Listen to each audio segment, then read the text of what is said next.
Hello everyone and welcome back to UGC NET mentor guys. एक बड़ा और काफी इंपॉर्टेंट अनाउंसमेंट आया है पीएचडी से रिलेटेड फ्रॉम यूजीसी चेयरमैन। आज की इस वीडियो में थोड़ा डिटेल में डिस्कस करेंगे इस बारे में। अगर आप पीएचडी करने का प्लान कर रहे हो या फिर ऑलरेडी पीएचडी में एनरोल कर चुके हो तो आज की वीडियो आप सभी के लिए काफी इंपॉर्टेंट रहने वाली है, बिकॉज काफी इंपॉर्टेंट अपडेट है। अगर आप थोड़ा सा भी इस वीडियो को स्किप करेंगे या इस तरह की इन्फॉर्मेशन को मिस करेंगे तो हो सकता है कि जो आपकी पीएचडी डिग्री है वो कैंसिल कर दी जाए, आपको प्रॉब्लम आ जाए आपको अपनी पीएचडी डिग्री को परस्यू करने में। गाइज, इससे पहले हम आगे बढ़े, मैं आपको रिमाइंड करा दूं कि मैं अपने इस चैनल पे आपको ना सिर्फ यूजीसी नेट से रिलेटेड बल्कि पीएचडी से रिलेटेड, असिस्टेंट प्रोफेसर जॉब से रिलेटेड और बीएड, इनफैक्ट बीएड से रिलेटेड भी मैं आपको अपडेट देता रहता हूं। और सो मेक श्योर गाइज आप इस चैनल को सब्सक्राइब कर ले। मैंने आपको कुछ दिन पहले ही रिसर्च पेपर पे काम करना सिखाया था, किस तरीके से आपको रिसर्च पेपर पे काम करना है, कैसे आप रिसर्च पेपर लिख सकते हो, कैसे पब्लिश कराना है, और मैंने आपको बिल्कुल ही बेसिक से समझाया हुआ है। सो मेक श्योर आप इस वीडियो लेक्चर को जरूर देखें ताकि आपको अगर रिसर्च पेपर लिखना है या प्लान करो तो उसमें लिखने में किसी भी तरह की कोई प्रॉब्लम ना आए। चलिए स्टार्ट करते हैं, डिस्कस करते हैं। देखिए, आप सभी को पता है कि पीएचडी जो है आज के टाइम पर काफी इंपॉर्टेंट डिग्री हो गई है, क्योंकि अगर आप यूनिवर्सिटीज में अप्लाई करते हो तो ऐसे में पीएचडी होना आज के टाइम पर एक तरीके से कंपलसरी तो नहीं है, बट कहीं ना कहीं पीएचडी वालों को प्रेफरेंस दी जाती है यूनिवर्सिटीज में रिक्रूटमेंट के टाइम पर। और जितने भी पब्लिक सर्विस कमीशन है वहां पर तो आप ओनली नेट के बेस पर भी आप रिक्रूटमेंट करवा सकते हो। अगर आपका रिटर्न एग्जाम अच्छा होता है तो उस केस में आपका रिक्रूटमेंट इजीली हो जाता है।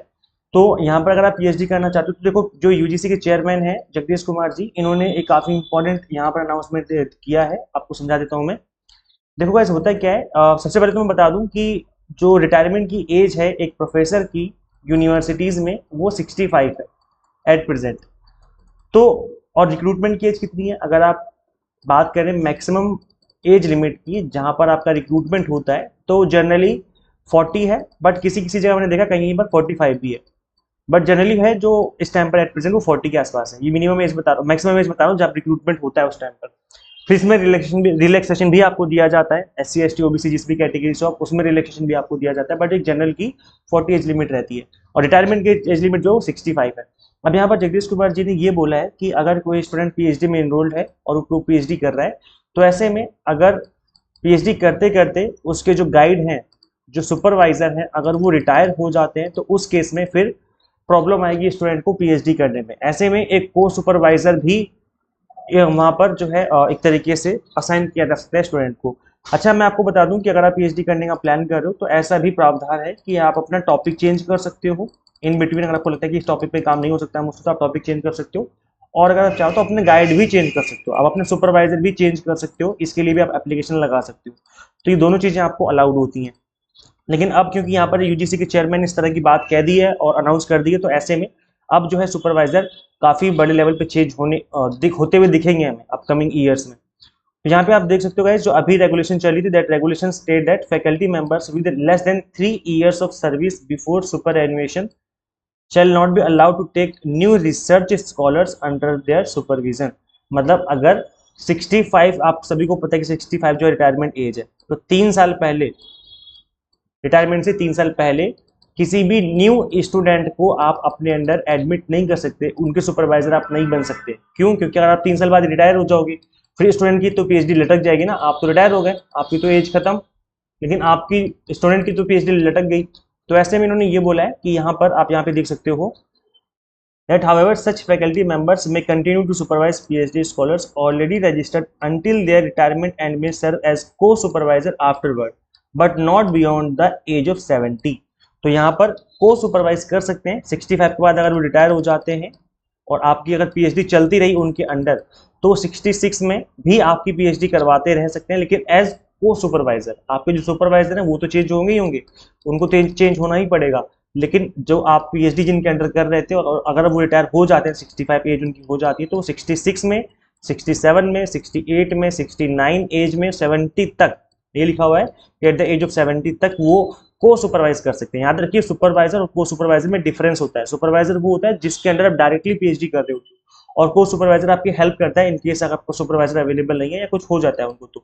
तो उस केस में आप यहाँ पर देख सकते हो, PhD students are required to change their primary supervisor when their guide retire regardless of their thesis progress. कितनी भी थीसिस आपकी बन चुकी हो, बट अगर आपके गाइड रिटायर हो रहे हैं तो ऐसे में आपको आपका जो प्राइमरी सुपरवाइजर जिसको फर्स्ट टाइम आपको असाइन किया गया था उनको चेंज करना ही पड़ेगा, उसके अलावा कोई रास्ता नहीं होगा।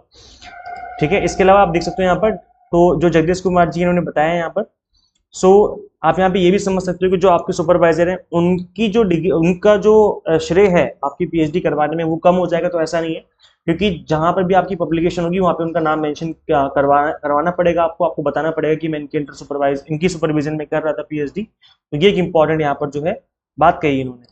अब देखो गाइज, यहाँ पे मैं आपको सिंपल भाषा में समझा देता हूँ कि क्या कहा जा रहा है यहाँ पर और क्या बोला जा रहा है।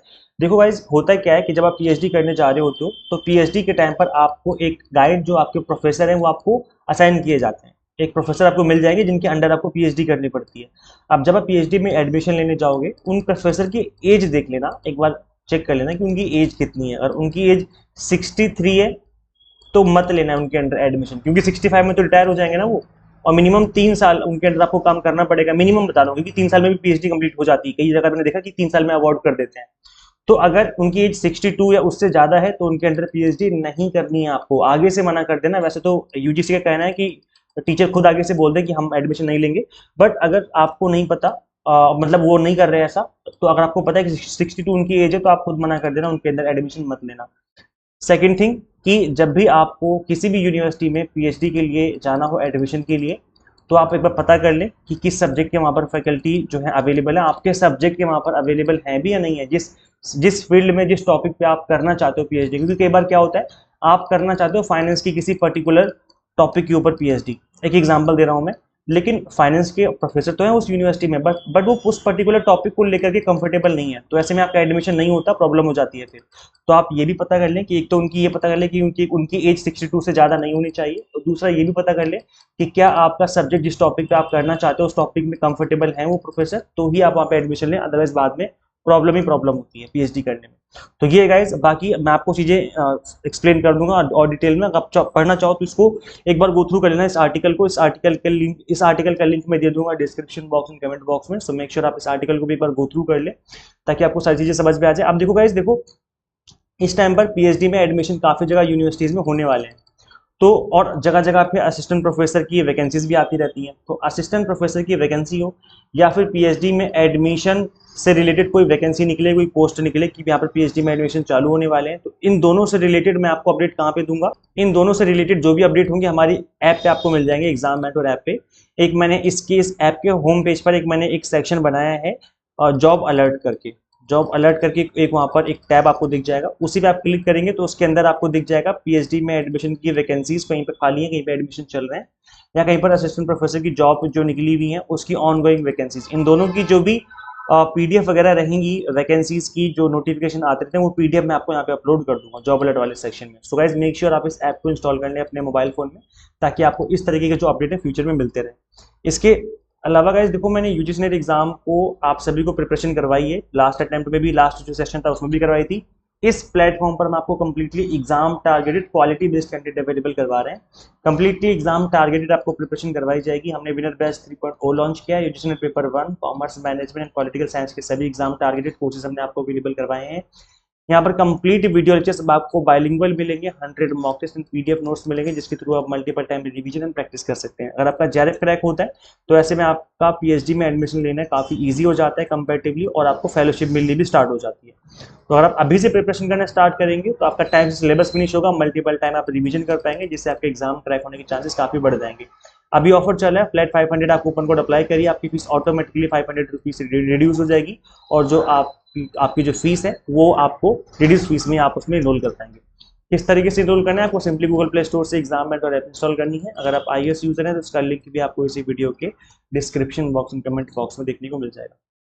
So thank you so much for watching this video. Share this video with all net aspirants, and guys subscribe for UGC update and assistant professor job updates. Guys मिलते हैं हम लोग नेक्स्ट वीडियो में। Till then keep watching UGC Net Mentor. Thank you so much.